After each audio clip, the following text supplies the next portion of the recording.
الحمد للہ وکفا وسلام علی عبادہ الذین اصطفیٰ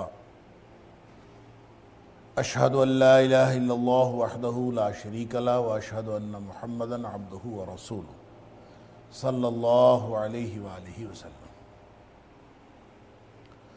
اللہم صلی علی محمد وعلی آل محمد کما صلیت علی ابراہیم وعلی آل ابراہیم انکا حمید مجید۔ اللہم بارک علی محمد وعلی آل محمد کما بارکت علی ابراہیم وعلی آل ابراہیم انکا حمید مجید۔ اما بعد فاعوذ باللہ السمیع العلیم من الشیطان الرجیم من ہمزہ ونفخہ ونفثہ۔ بسم اللہ الرحمن الرحیم۔ قل من کان فی الضلالۃ فلیمدد لہ الرحمن مدا حتی اذا رأوا ما یوعدون اما العذاب واما الساعة فسیعلمون من هو شر مکانا واضعف جندا۔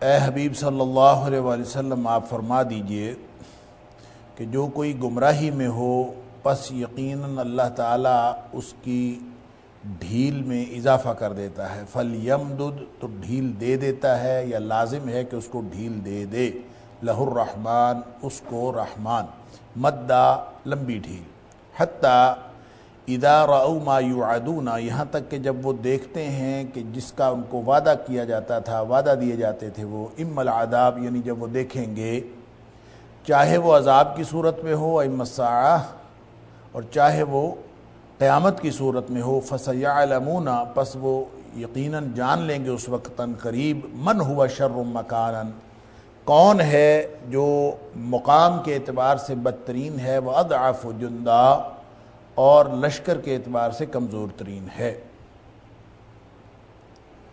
آیت نمبر 75 ہے سورہ مریم کی، یہاں سے آج کے سبق کا آغاز اللہ کی توفیق سے ہو رہا ہے۔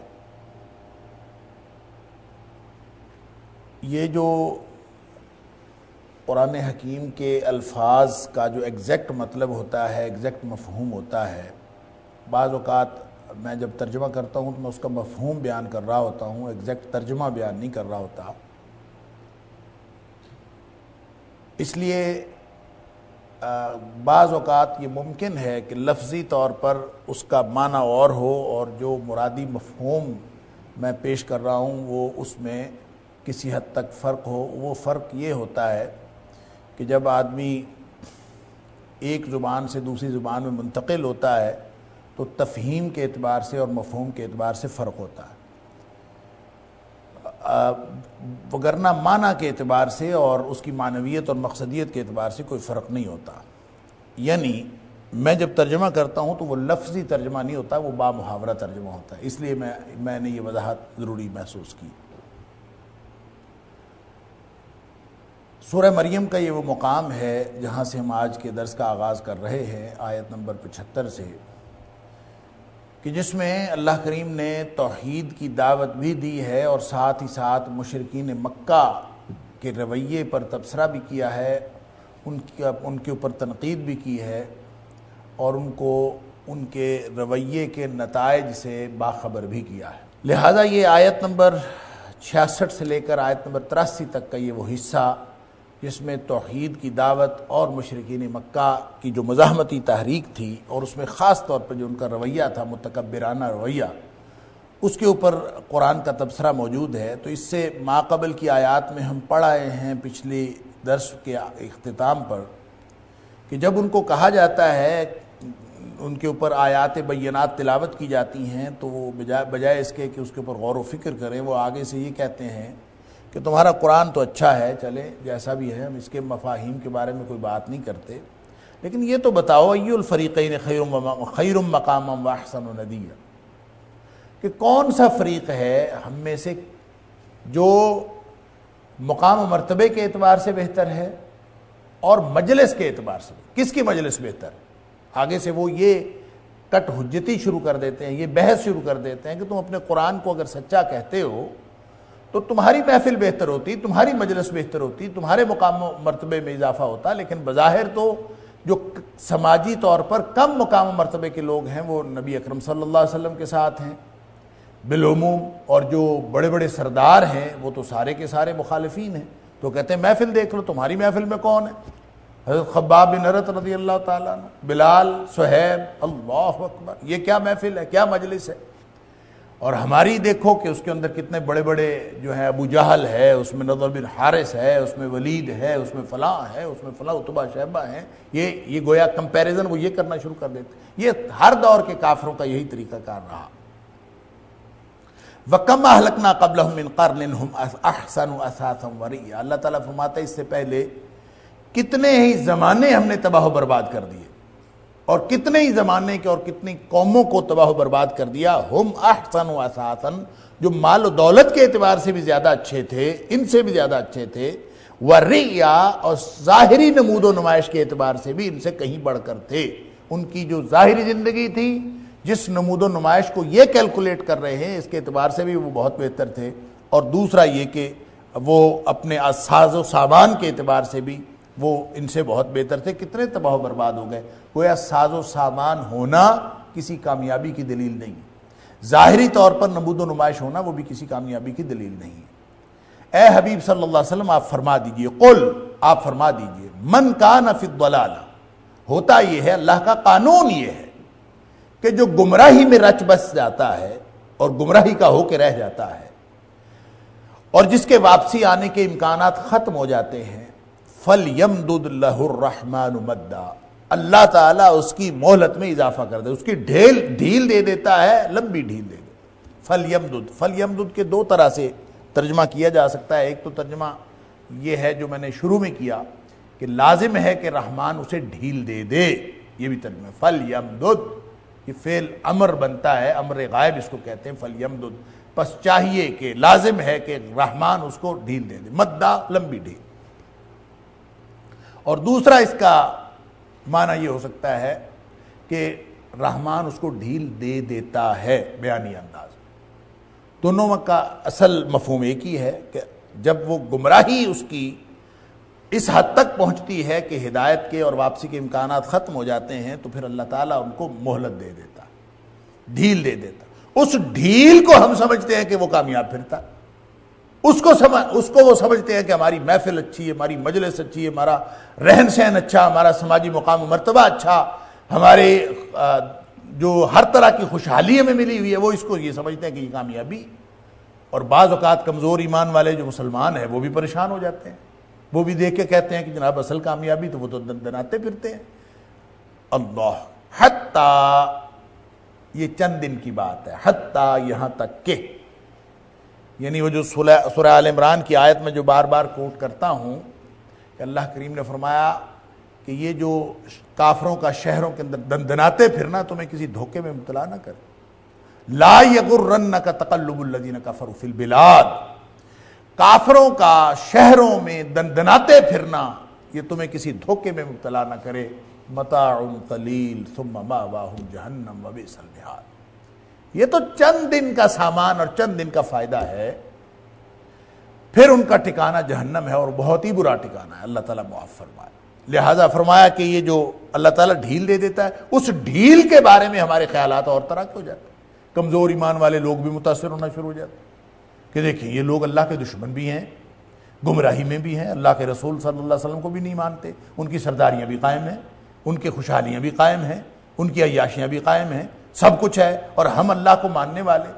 اللہ اکبر، یہ کمزور ایمان والے اور خاص طور پہ آج کے دور کے ایمان والے، ان کے دلوں میں خیالات کیوں نہ آئیں؟ یہ تو خیال عمر فاروق رضی اللہ تعالیٰ عنہ کے دل میں بھی آیا تھا۔ اللہ اکبر، جب انہوں نے نبی اکرم صلی اللہ علیہ وسلم کو دیکھا کہ آپ چٹائی پہ آرام فرما رہے تھے اور آپ کے جسم اطہر پر چٹائی کے نشان پڑ گئے تھے، اللہ، اور نبی پاک صلی اللہ علیہ وسلم میں کرتا مبارک اتارا ہوا تھا، حضرت عمر فاروق رضی اللہ تعالیٰ نے دیکھا کہ وہ اتنی خشک اور وہ سخت چٹائی جس کے اوپر نبی کریم صلی اللہ علیہ وسلم آرام فرما رہے تھے، اس کی چٹائی کے نشان نبی پاک صلی اللہ علیہ وسلم کو جسم اطہر پر پڑ گئے، آنکھوں میں آنسو آ گئے حضرت عمر فاروق رضی اللہ تعالیٰ۔ اللہ کے رسول صلی اللہ علیہ وسلم ہم سچے نہیں ہیں، کیسر و کسرا وہ تو نرم بستروں پہ اور اپنے تختوں پہ سوئیں، اور سرور کائنات صلی اللہ علیہ وسلم وہ یوں سخت چٹائیوں کے اوپر اور آپ کے جسم اطہر پہ نشان بن گئے۔ اللہ اکبر، پریشانی کا اظہار کیا حضرت عمر فاروق رضی اللہ تعالیٰ عنہ نے۔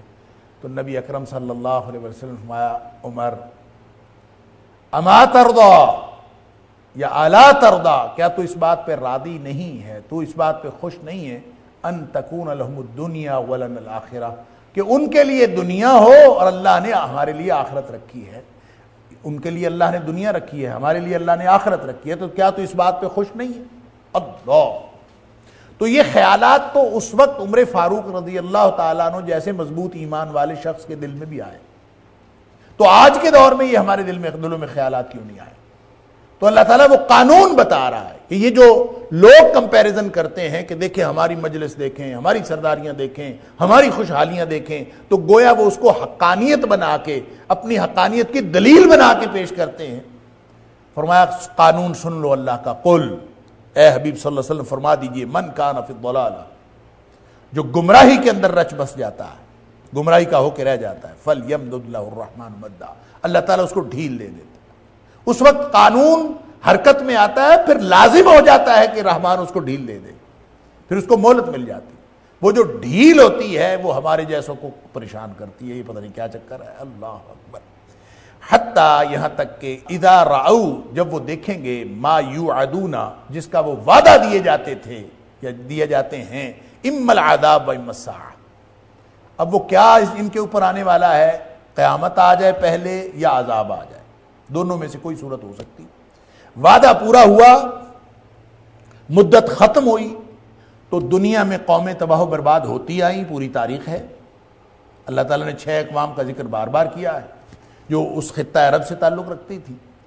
تو چاہے تو اللہ کا عذاب آ جائے، یوں وعدہ پورا ہو جائے، مدت ختم، ڈھیل جو دی تھی مہلت ختم، وَإِمَّا السَّاعَةُ، اور یا پھر قیامت، ظاہر ہے قیامت بھی اسی طرح اچانک آنی ہے جس طرح عذاب آنا ہے۔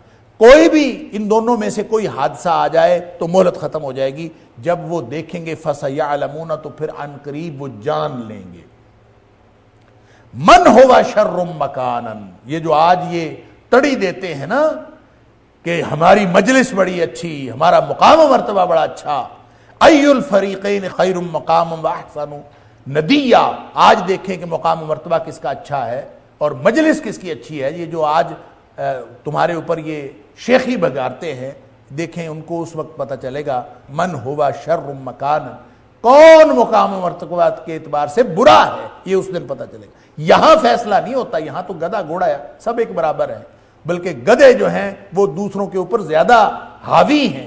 اور نبی اکرم صلی اللہ علیہ وسلم کا وہ فرمان کہ ان من اقتراب الساعہ، قیامت کے قرب کی جو مختلف نشانیاں ہیں، مختلف حالات ہیں، اس میں ایک حالت یہ ہے ان تودع الاخیار وترفع الاشرار، بدترین لوگ اوپر آ جائیں گے اور جو بہترین لوگ ہوں گے وہ نیچے چلے جائیں گے۔ یہ تو قیامت کی نشانیوں میں سے۔ تو یہاں جو بدترین لوگ اوپر آئے ہوئے ہیں، کیسے پتہ چلے کہ یہ بدترین لوگ ہیں؟ وہ تو اوپر آئے ہوئے ہیں، وہ تو موج کر رہے ہیں، ان کی سرداریاں چل رہی ہیں، ان کی حکومتیں چل رہی ہیں، ان کے حالات بہت اچھے ہیں۔ لہٰذا ان اچھے حالات کو دیکھ کر کون کامیابی اور ناکامی کا یہ معیار نہیں ہے اللہ کے، یہ پتہ اس دن چلے گا جب عذاب یا قیامت میں سے کوئی چیز آ گئی، فَسَيَعْلَمُونَ، پھر وہ ان قریب جان لیں گے من ہوا شر مکانن، کون ہے جو مقام مرتبہ کے اعتبار سے برا ہے، وَأَضْعَفُ جُنْدًا، اور کمزور ترین ہے لشکر کے اعتبار سے، یعنی کیا اس کے پلے کیا رہا، کچھ بھی نہ بچا۔ اللہ اکبر! وَيَزِيدُ اللَّهُ الَّذِينَ اهْتَدَوْا هُدًى، جن کو اللہ نے ہدایت دی ہوتی ہے نا، اللہ کو ان کی ایسے مواقع پر ایسی چیزیں دیکھ کر یا اللہ کا قرآن سن کر اللہ تعالیٰ ان کی ہدایت میں اضافہ فرما دیتا، ان کی رہنمائی میں اضافہ ہو جاتا۔ اب یہ فرق ہے، چونکہ بات پیچھے سے چلی تھی وَإِذَا تُتْلَى عَلَيْهِمْ آيَاتُنَا بَيِّنَاتٍ سے، کہ جب ان کے اوپر آیات بینات تلاوت کی جاتی، تو گویا ان کی آیات، ان کے اوپر آیات بینات تلاوت کرنے کا اثر یہ ہوتا ہے کہ وہ کمپیریزن کرنا شروع کر دیتے ہیں، اپنی حقانیت کی دلیلیں دینا شروع کر دیتے ہیں، ان کے کفر میں اضافہ ہوتا ہے، جیسا سورہ مائدہ کے اندر ہم پڑھ آئے ہیں وَلَا يَزِيدَنَّ كَثِيرًا مِّنْهُمْ مَا أُنزِلَ إِلَيْكَ مِن رَّبِّكَ طُغْيَانًا وَكُفْرًا۔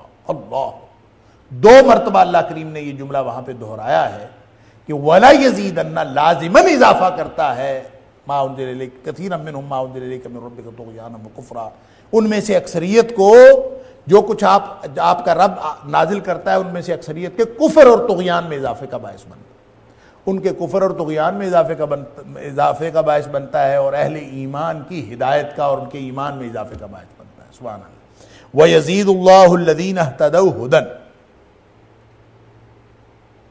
اور اللہ تعالیٰ اضافہ کرتا ہے، بڑھا دیتا ہے ان لوگوں کی ہدایت میں اضافہ کرتا ہے جن لوگوں کو اللہ تعالیٰ نے ہدایت دی ہے، یعنی جو پہلے سے ایمان پر ہوتے ہیں ان کے ایمان میں اضافہ ہو جاتا ہے، ہدایت پر ہوتے ہیں ان کا ہدایت میں اضافہ ہو جاتا ہے۔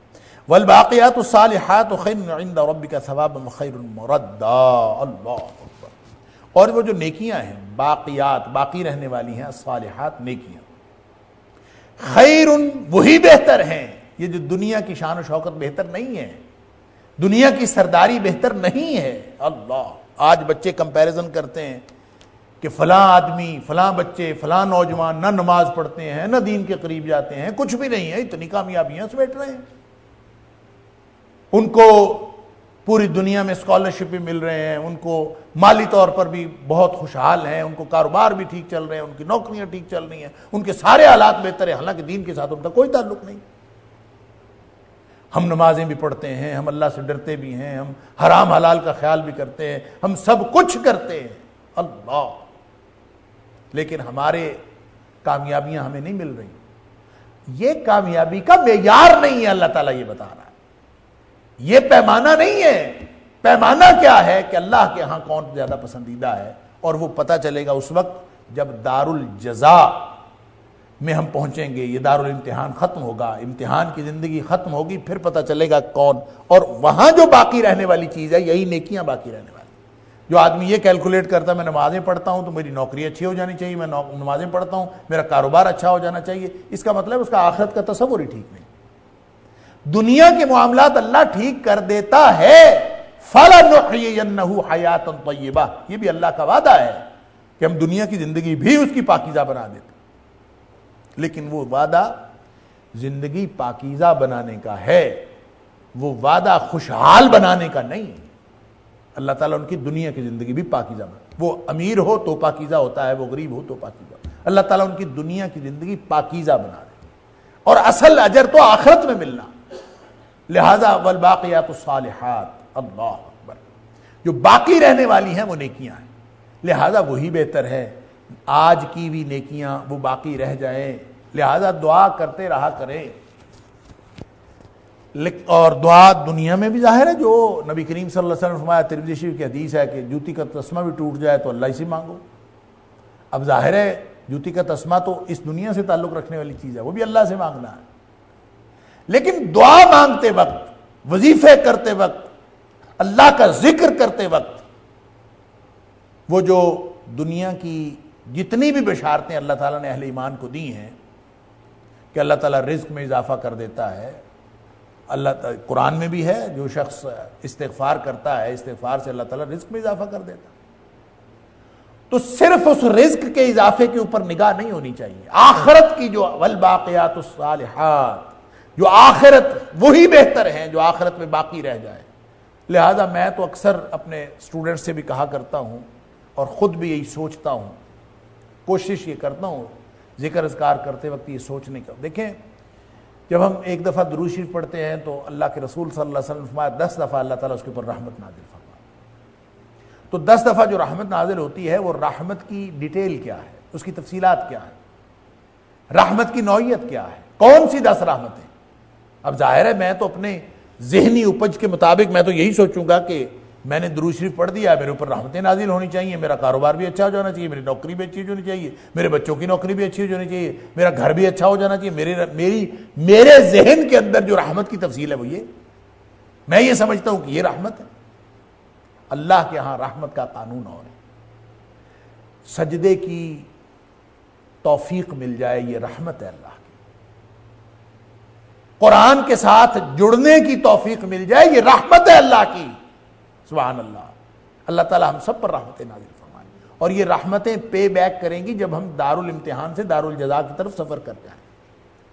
لہذا سوچا کریں وہ رحمتیں جو دنیا میں ہمیں مطلوب ہیں وہ بھی ہمیں اللہ سے ہی مانگنی ہے، لیکن اصل چیز جو آخرت کے ساتھ تعلق رکھتی ہے کہ یا اللہ یہ جو میں درود شریف پڑھ رہا ہوں، یا اللہ یہ جو میں ذکر کر رہا ہوں، یا اللہ جو میں نماز پڑھ رہا ہوں، جو میں دعائیں کر رہا ہوں، اللہ دنیا میں بھی اس کا بدلہ دے، لیکن اصل میرا جو ٹارگٹ ہے جس وقت میں اس دنیا سے جا رہا ہوں، میری ڈیڈ باڈی، میری میت قبر میں اتاری جا رہی ہو، اس وقت کو یاد کر، یا اللہ یہ آج کا پڑھا ہوا درود یہ اس دن فائدہ مند ہونا چاہیے، اللہ اکبر، آج کا کہا ہوا رب اغفر لی اس دن فائدہ مند ہونا چاہیے۔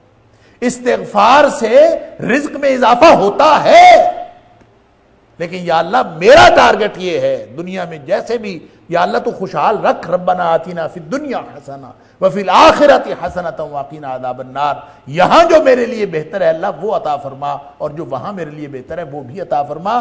اور یہ ذہن میں ہو، اگر انسان آخرت کو سامنے رکھ کے ساری نیکیاں کرتا ہے تو والباقیات الصالحات خیر، وہ ہے بہتر۔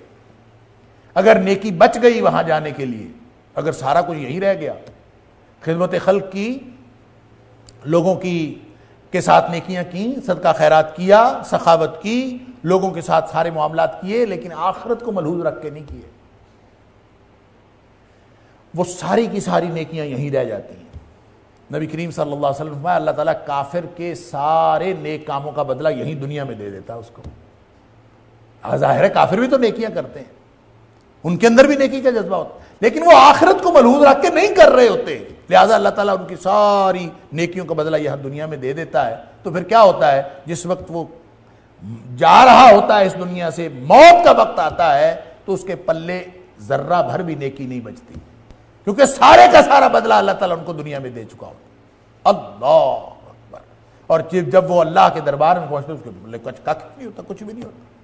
یہ فرمایا جا رہا ہے والباقیات الصالحات خیر، جو بچ جائیں نیکیاں، باقی رہنے والی نیکیاں وہ بہتر ہے۔ اللہ تعالیٰ ہم سب کا جو نامہ اعمال ہے وہ نیکیوں سے اس قدر بھرپور کر دے کہ جب ہم قیامت کے دن اللہ کے سامنے پیش ہوں، اور جب ہم اپنی موت کے وقت اس دنیا سے جا رہے ہوں تو اطمینان کے ساتھ ہم جا رہے ہیں، اس حالت میں جا رہے ہوں کہ ہمارا اللہ ہمارے اوپر راضی ہو۔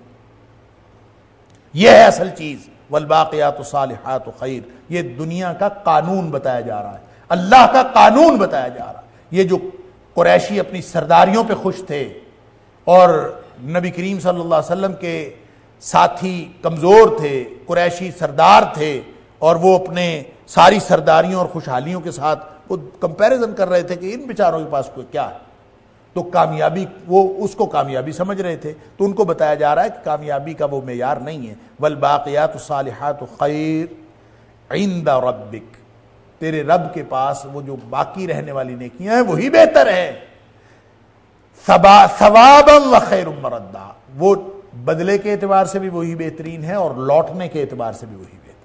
جب آدمی لوٹ رہا ہو تو اس کے ساتھ نیکیاں جا رہی ہوں، سبحان اللہ، اللہ تعالیٰ ایسا ہی کرے۔ اور ہم جب اللہ کے دربار میں پہنچیں تو اللہ تعالیٰ ہماری دنیا میں کیے ہوئے وہ اعمال جو چھوٹے چھوٹے اعمال تھے اللہ نے سارے قبول کر لیے ہوں، اور اللہ تعالیٰ ہم سے راضی ہو چکا ہو۔ افرأیت الذی کفر بآیاتنا وقال لأوتین مالا وولدا، یعنی ایسا عجیب و غریب رویہ ہے مشرکین مکہ کا، اور پھر ان کی سنت پر چلنے والے جو باقی رہتی دنیا تک کے کفار ہیں ان کا رویہ یہی رہا ہے ہمیشہ، اور وہ ہمیشہ کافر یہی کہتے رہے ہیں کہ یہ تو دنیا میں جب تم لوگ قسم پرسی کی زندگی گزار رہے ہو، جب دنیا میں تمہاری تنگ دستی کی زندگی گزر رہی ہے اور ہم تمہاری نسبت بہت خوشحال ہیں، تو اگر آخرت کا کوئی تصور ہے بھی جو تم دے رہے ہو تو وہاں بھی ہم نے خوشحال ہونا ہے، تمہارے پلے وہاں بھی کچھ نہیں ہونا۔ یہ ہر دور میں سارے کے سارے دشمنان اسلام یہی کہتے رہے۔ لہذا اللہ تعالیٰ فرماتا ہے افرأیت، کیا تو نے پھر اس شخص کو دیکھا ہے بھلا، الذی کفر بآیاتنا، جس نے ہماری آیتوں سے کفر کیا ہے کافر پکا، بات نہیں مانتا،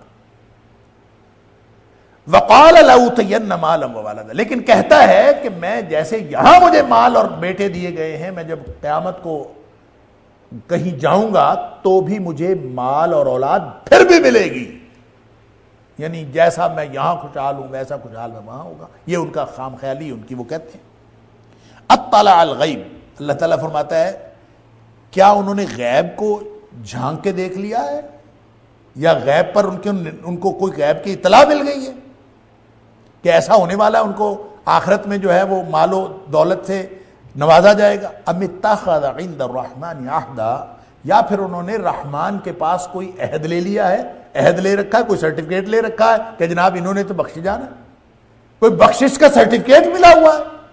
کس بنیاد پر یہ بات کرتے ہیں؟ اللہ، ویسے تو یہ ایک بالکل عام کردار ہے، افرأیت الذی کفر بآیاتنا، کیا ایسے شخص کو آپ نے کبھی دیکھا کہ جو ہماری آیتوں کے ساتھ تو کفر کرتا ہے لیکن امیدیں بڑی رکھتا ہے؟ وقال لأوتین مالا وولدا، جناب ہم یہاں بھی خوشحال ہیں، وہاں بھی خوشحال ہوں گے، تم لوگ یہاں بھی بدحال ہو وہاں بھی بدحال ہوگے۔ یہ اس طرح کی باتیں ہمیں اللہ تعالیٰ معاف فرمائے ہمیشہ سننے کو ملتی۔ تو ایک تو یہ کامن کریکٹر ہے، اور دوسرا بخاری شریف کی حدیث کے مطابق یہ کسی ایک خاص فرد کی بات۔ وہ خاص فرد کون تھا؟ بخاری شریف کے اندر اور مسلم شریف کے اندر ایک حدیث موجود ہے جس میں یہ بیان ہوا ہے کہ ایک شخص تھا جس کا نام تھا عاص بن وائل۔ یہ والد تھا حضرت عمر بن العاص کا۔ حضرت عمر بن العاص جلیل القدر صحابی رسول ہیں صلی اللہ علیہ وآلہ وسلم، اور یہ جو عاص بن وائل ہے یہ کافر تھا، نبی کریم صلی اللہ علیہ وسلم کا سخت ترین دشمنوں میں سے تھا۔ تو کوئی کام کر کے دیا تھا، کوئی مزدوری کی تھی حضرت خباب بن الارت تمیمی نے، جو آہنگری کا کام کرتے تھے۔ تو ظاہر ہے کہ سروسز مختلف لوگوں کو جیسے کوئی دیتا ہے، انہوں نے اس کا بھی کوئی کام کیا ہوگا، تو وہ جو کام کیا تو اس کے پیسے نہیں دیتا تھا، تو وہ بار بار اس سے مطالبہ کرتے تھے کہ بھی پیسے دے دو، تو یہ پیسے دیتا نہیں تھا عاص بن وائل۔ تو ایک دن پھر ان کی بات ہوئی کہ پیسے دے دو، تو اس نے کہا کہ میں پیسے تمہیں دے دوں گا، تم ایسا کرو کہ محمد صلی اللہ علیہ وسلم کے ساتھ کفر کا اعلان کر، تم یعنی نبی اکرم صلی اللہ علیہ وسلم کے ساتھ کفر کا اعلان کر دو، میں تمہیں پیسے دے دوں۔ تو آگے سے حضرت خباب رضی اللہ تعالیٰ عنہ سبحان اللہ غریب اور مسکین صحابہ میں سے تھے، لیکن ایسے مضبوط ایمان والے تھے۔ اس کو کہتے ہیں کہ تو اگر مر کے زندہ ہو جائے نا تو پھر مجھے کہے تو یہ کام تو میں نے پھر بھی نہیں کرنا۔ تو یہ آگے سے کہتا ہے اچھا مر کے میں نے زندہ ہونا ہے، یعنی یہ مشرکین مکہ کا تو یہ خیال یہ تھا، یہی تو ان کو غالتا تھا۔ وہ کہتے تھے مر گئے مٹی ہو گئے، دوبارہ زندہ کوئی نہیں ہونا۔ اذا متنا وکنا ترابا ذلک رجع بعید، مر گئے مٹی ہو گئے، معاملہ ختم۔ لیکن حضرت خباب رضی اللہ تعالیٰ کی بات سن کے وہ کہتا ہے کہ اچھا دوبارہ زندہ ہونا ہے، چلو ٹھیک ہے، تم لوگ کہتے ہو نا دوبارہ زندہ ہونا ہے، تو وہاں جب دوبارہ ہم زندہ ہوں گے تو تم نے تو وہاں بھی غریب ہی ہونا ہے، مجھے مال و دولت وہاں بھی ملے گا، تو یہ پھر میرے سے ادھار اپنا وہاں لے لینا، یہاں رہنے دینا، یہاں نہیں میں دیتا وہاں لے لینا۔ اللہ، یہ اس نے ہرزہ سرائی کی، گویا ایک طرف اس نے طنز کیا دوبارہ زندگی پر، ایک طرف طنز کیا حضرت خباب رضی اللہ تعالیٰ ان کی بے بسی اور ان کی تنگ دستی پر اور ان کے مزدور ہونے پر، اور اس طرح کی، اور دوسری طرف اس نے نبی اکرم صلی اللہ علیہ وسلم کے ساتھیوں کے ساتھ طنز کیا۔ اللہ،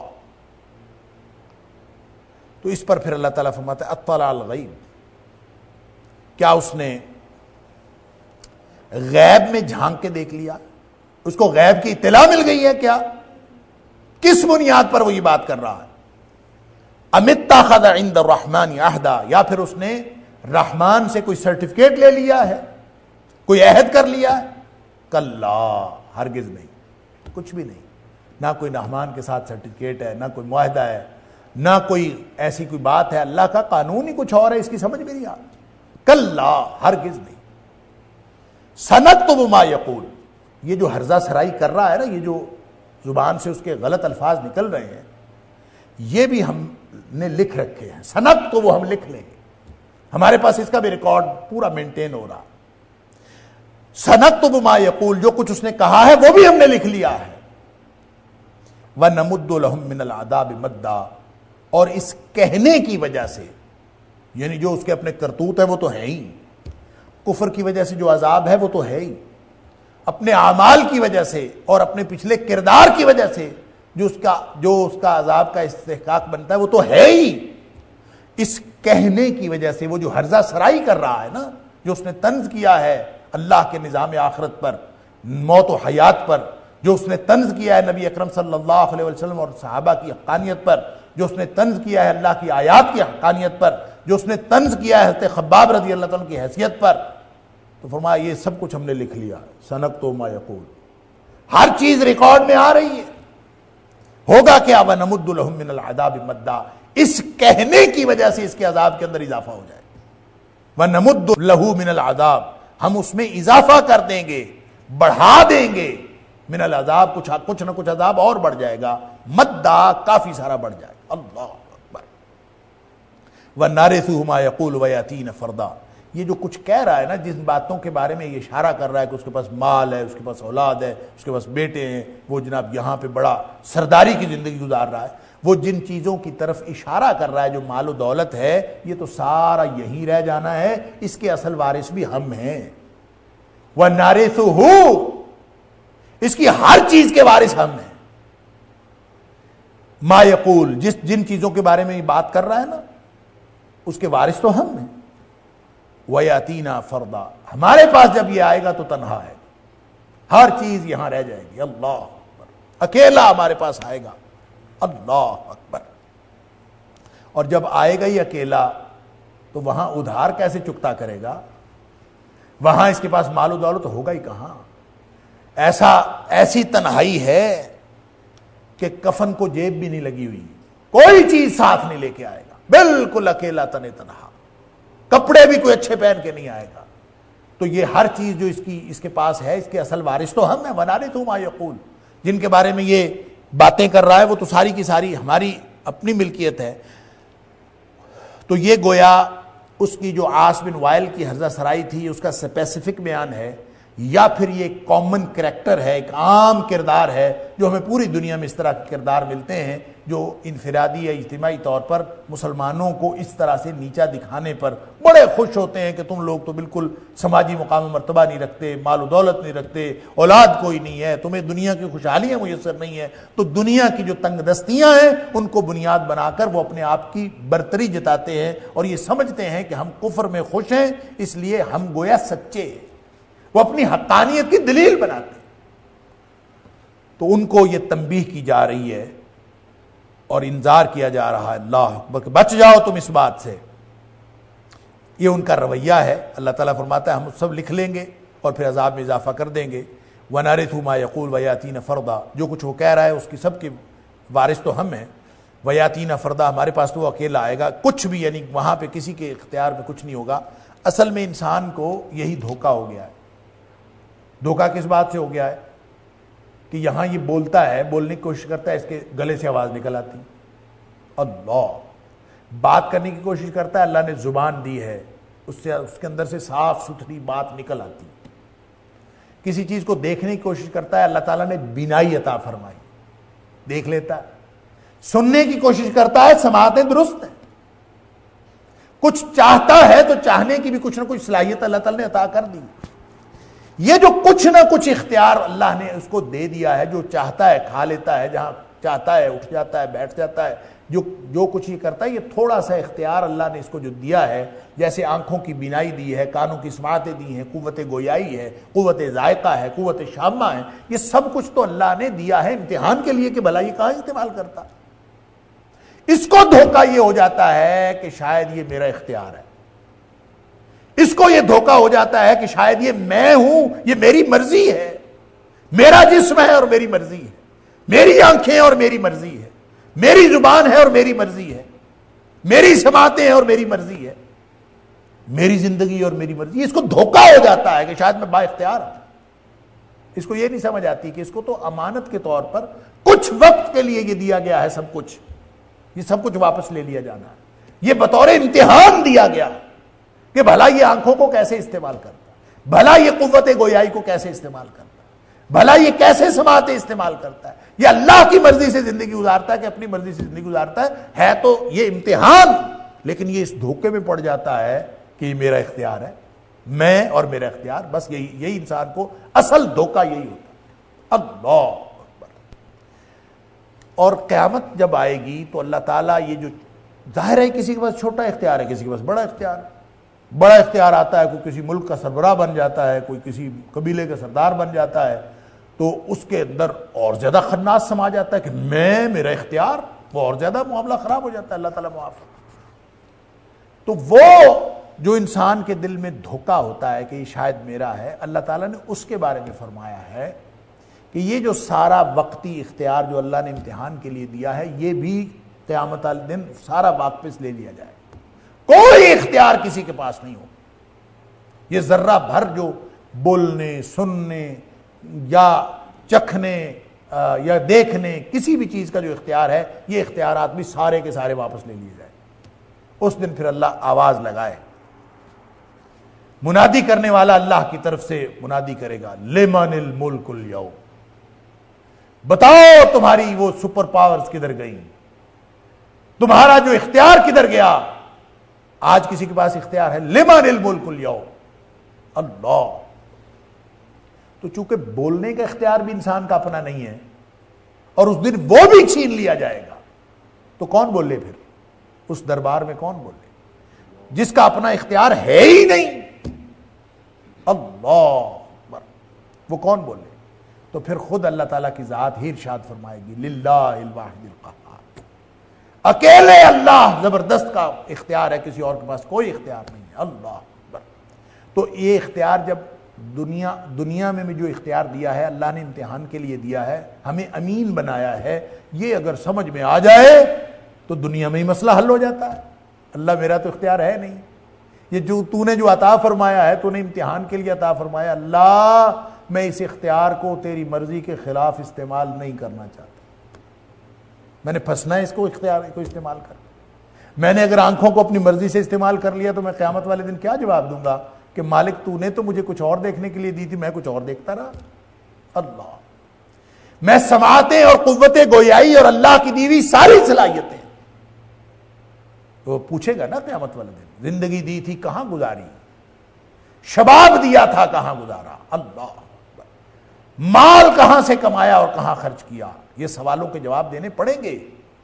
جو کچھ اختیار استعمال کیا ہے اس کا جواب دینا پڑے گا.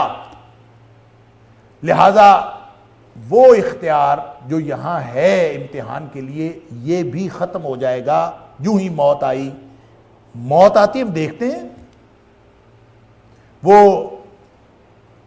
والد صاحب ہوں، وہ والدہ صاحبہ ہوں، وہ محلے کا کونسلر ہو، وہ بڑی شان و شوکت والا ہو، وہ کوئی کسی ملک کا سربراہ ہو، وہ چاہے ملک کا صدر ہو، وہ چاہے کسی سپر پاور کا صدر ہو، یہ سارے اختیارات اس وقت تک ہے جب تک یہ پھونک نہیں نکلتی. یہ جو ہی سانس کا سلسلہ بند ہوتا ہے تو اس کے بعد وہ ڈیڈ باڈی ہوتی ہے، اس کے بعد وہ کچھ بھی نہیں ہوتا، اس کے سارے نام ختم ہو جاتے. اس کے بعد کوئی نہیں کہتا صدر صاحب کو لے جائیں، اس کے بعد کہتے ہیں ڈیڈ باڈی کو لے جائیں. یعنی یہ تو اوقات ہے انسان کی، ہر چیز ختم اسی وقت. تو قیامت والا دن تو دور ہے اور وہ تو ہم نے ابھی نہیں دیکھا. یہاں اختیار ختم ہوتے ہم دیکھتے ہیں کہ جو ہی ابھی پچھلے دنوں ہمارے پاکستان کے سابق صدر فوت ہوئے، اللہ تعالیٰ ان کی مغفرت فرمائے، تو سوشل میڈیا پہ اس کی تصویریں آ رہی تھیں کہ کسی خیراتی ادارے نے ان کو جا کے اپنے اور دفتر میں غسل دیا ہے. خیراتی ادارے، صدر پاکستان تھے، گھر کے اندر کوئی غسل دینے والا بھی نہیں تھا. بچوں کی یہ تربیت کی ہو تو بچے غسل دیں گے نا. گھر کے اندر کوئی اٹیچمنٹ ایسی ہوگی کسی کے ساتھ تو وہ غسل دے کے ثواب حاصل کرے گا نا. وہ اس کو اپنے لیے سعادت سمجھے گا نا، میں نے اپنے والد صاحب کو غسل دیا. وگرنہ خیراتی ادارے ہیں، وہ غسل دے دیں گے اور چند لوگوں نے وہاں نماز جنازہ پڑھ دی، بات ختم. اپنے بچے نہ غسل دینے کے قابل ہیں، نہ وہ نماز جنازہ پڑھانے کے قابل ہیں، تو کوئی پڑھائے گا تو اس کو کیا ہے، آپ بخشے جائے چاہے نہ بخشے جائے. اگر آپ کا کوئی اپنا ہوگا، اس کو کوئی درد ہوگا، تو ہو سکتا ہے وہ اس دل سے دعا کرے کہ اللہ تعالیٰ مغفرت فرما دے. نبی کریم صلی اللہ علیہ وسلم فرمایا 40 ایمان والے جس کے جنازے میں اکٹھے ہو گئے اور اکٹھے ہو کے انہوں نے اللہ سے دعا کر دی کہ یا اللہ اس کو بخش دے، اللہ تعالیٰ اس کی مغفرت فرما دے. یہ کیا قانون ہے اللہ کا؟ ہمیں نہیں پتا کہ اس کے کبیرہ صغیرہ معاف ہوتے ہیں یا صرف صغیرہ معاف ہوتے ہیں.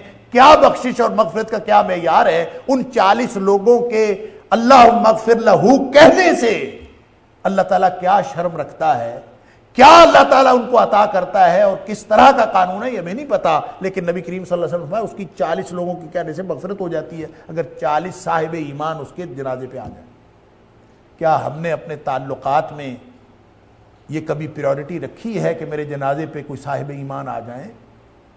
اپنا جنازہ مغفرت والا کروانے کے لیے کبھی صدر مملکت، اللہ اکبر، مجھے کوئی بتا رہا تھا اس میں تو ٹوٹل افراد بھی 40 نہیں تھے، 40 ایمان والے تو دور کی بات، ٹوٹل افراد بھی 40 نہیں تھے۔ انا للہ و انا الیہ راجعون۔ ہم نے اپنی آنکھوں سے دیکھا ہے ان ساری چیزوں کی حقیقت ختم ہوتے، وہ جو لمن الملک اليوم، وہ جو اللہ کا فرمان ہے وہ تو قیامت کے دن کے لیے ہے، یہاں دنیا میں ہم دیکھتے ہیں لیکن سمجھ نہیں آتی، پھر بھی بندہ کہتا ہے میں یہ کر لوں گا، میں وہ کر لوں گا۔ یہی کردار ہر دور میں رہے اور اللہ تعالیٰ انہی کرداروں کی طرف اشارہ فرما رہا ہے، اور خاص طور پر جو عاص بن وائل نے حضرت خباب بن ارت رضی اللہ تعالیٰ عنہ کے ساتھ یہ بدتمیزی کی، اللہ تعالیٰ نے اس کو قرآن کا حصہ بنا دیا کہ اس طرح کے کردار جب بھی کبھی مفلوق الحال مسلمانوں کو دیکھ کر بدتمیزی کرتے ہیں یا کسی بھی طرح کا استہزاء اختیار کرتے ہیں تو ان کو اپنے انجام کی فکر کرنی چاہیے کہ ان کے ساتھ کیا ہونے والا ہے۔ اللہ فرمایا ہم سب لکھ لیں گے، کلا سنکتب ما یقول،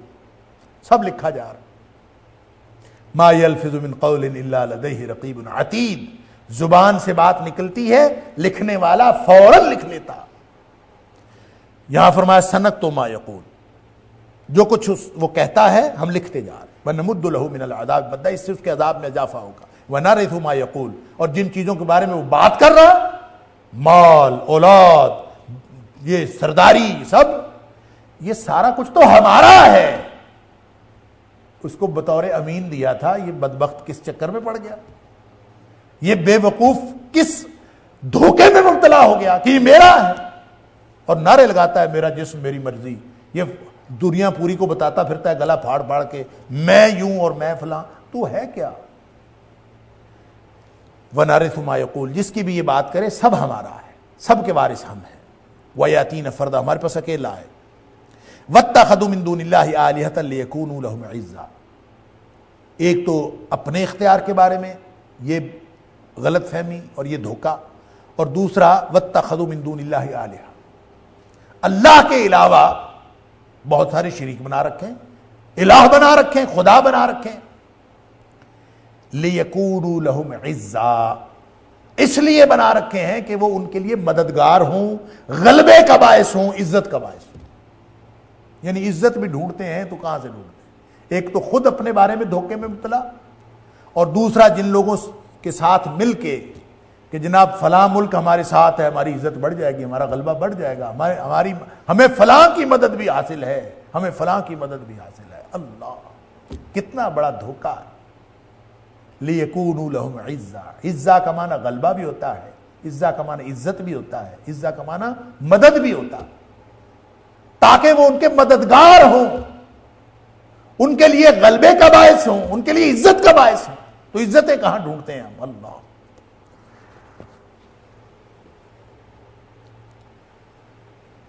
مختلف قسم کے شریک بنائے ہوئے ہیں، اور یہ صرف مشرکین مکہ کی بات نہیں ہے، ہر طرح کا مشرک، ہر دور کا مشرک۔ اور شرک کی قسمیں صرف یہ نہیں ہوتی کہ آپ کسی کے سامنے جا کے فزیکلی سجدہ کریں تو وہ آپ نے شرک کیا، آپ اللہ اور اس کی جو صفات ہیں ان کا انکار کر رہے ہوتے ہیں جب آپ اللہ کی نافرمانی کر کے کسی سے مدد طلب کر رہے ہوتے ہیں۔ اگر تو اس کی نافرمانی نہیں ہو رہی، اللہ کی نافرمانی نہیں ہو رہی، اللہ کے رسول صلی اللہ علیہ وسلم کی نافرمانی نہیں ہو رہی، اور اس کے ذیل میں آپ کسی سے مدد طلب کرتے ہیں تحت الاسباب، کوئی حرج نہیں، یہ اللہ تعالیٰ نے اسباب پیدا ہی اس لیے کیے۔ کوئی چیز آپ کسی کے پاس ہے، آپ کسی کو دے دیتے ہیں، کسی سے لے لیتے ہیں، کوئی مانگ لیتا ہے، کسی سے آپ مانگ لیتے ہیں، یہ سسٹم دنیا کا اسی طرح چلتا ہے۔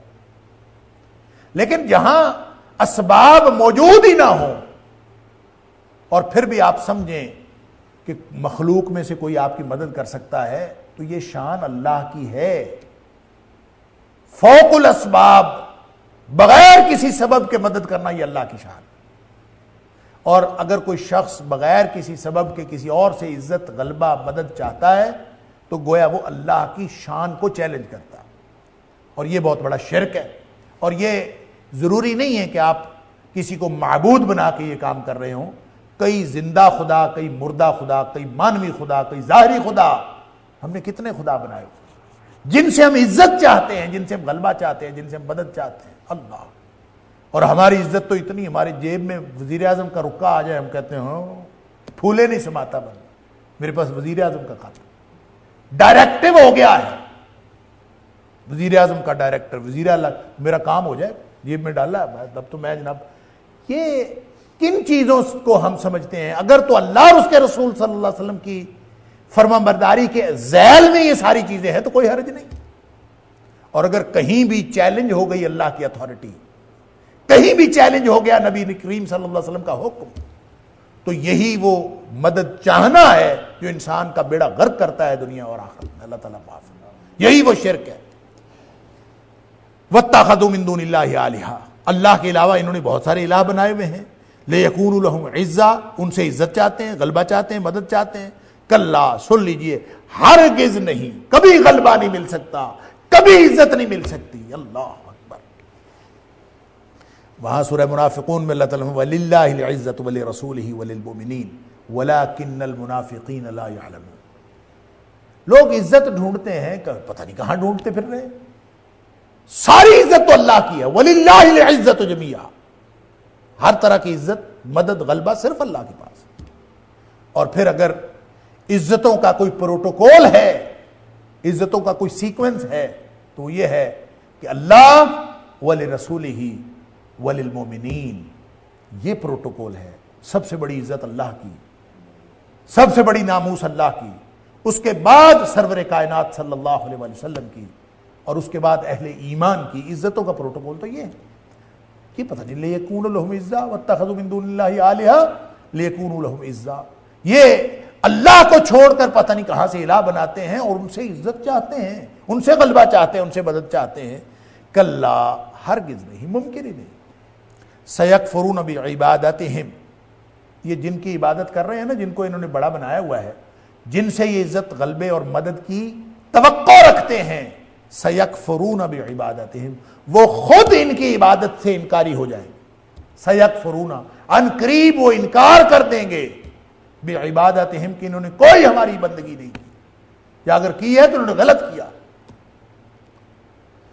وَيَكُونُونَ عَلَيْهِمْ ضِدًّا، بجائے اس کے کہ وہ ان کی مدد کریں، وَيَكُونُونَ عَلَيْهِمْ ضِدًّا، وہ اس کے الٹ ہو جائیں گے، وہ سارے کے سارے ان کے دشمن ہو جائیں گے کہ تم نے یہ کیوں کیا ہے۔ ان کو یہ سمجھ نہیں آ رہی۔